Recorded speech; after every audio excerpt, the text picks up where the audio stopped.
Assalamualaikum warahmatullahi wabarakatuh. Perkenalkan, nama saya Muhammad Nur Fakhri Rozik dengan nomor NIM 0625 4342352.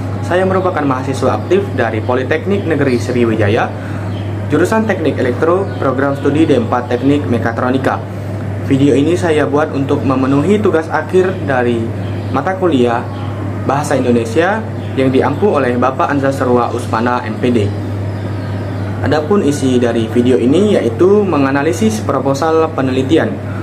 Judul proposal penelitian yang saya ambil yaitu pengaruh fasilitas belajar di sekolah terhadap motivasi belajar siswa kelas 5 Sekolah Dasar Dabin 4 Kecamatan Pituruh Kabupaten Purworejo, yang ditulis oleh Kartika Wahyuningrum, jurusan Pendidikan Guru Sekolah Dasar, Fakultas Ilmu Pendidikan Universitas Negeri Semarang.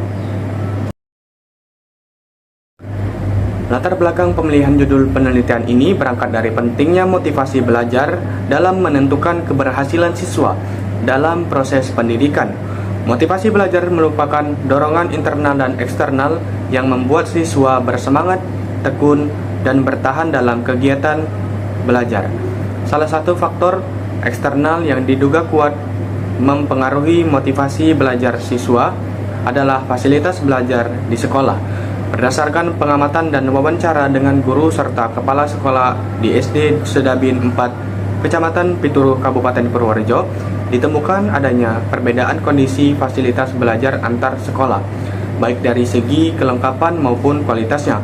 Perbedaan fasilitas tersebut diduga menyebabkan perbedaan tingkat motivasi belajar siswa.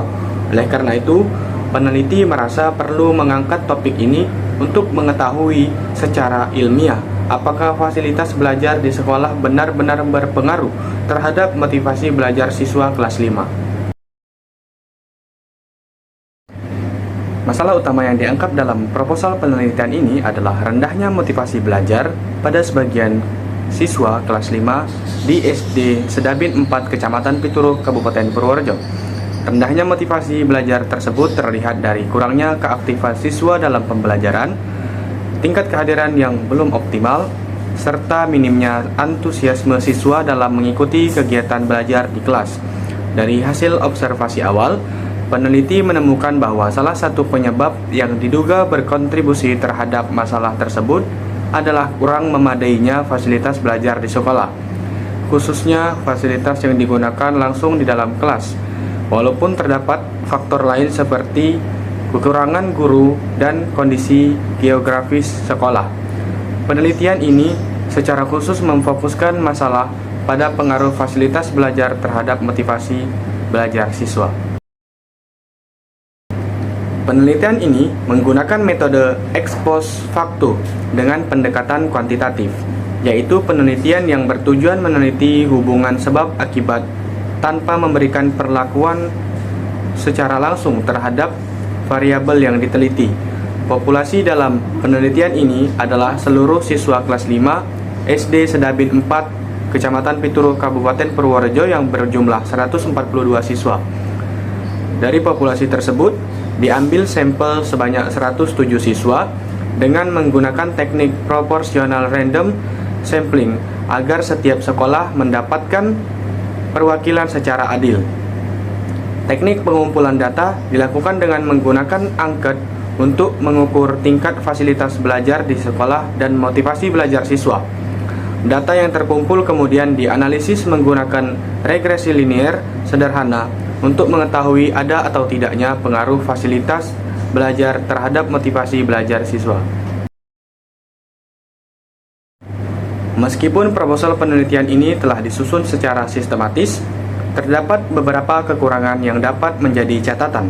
Yang pertama, hasil penelitian menunjukkan bahwa pengaruh fasilitas belajar terhadap motivasi belajar siswa relatif kecil, yaitu hanya sebesar 4,4%, sehingga sebagian besar motivasi belajar siswa dipengaruhi oleh faktor lain yang tidak diteliti.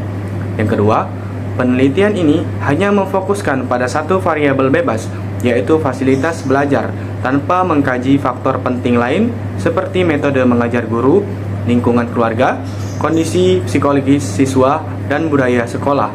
Yang terakhir, teknik pengumpulan data yang hanya menggunakan angket berpotensi menimbulkan subjektivitas jawaban lain dari siswa.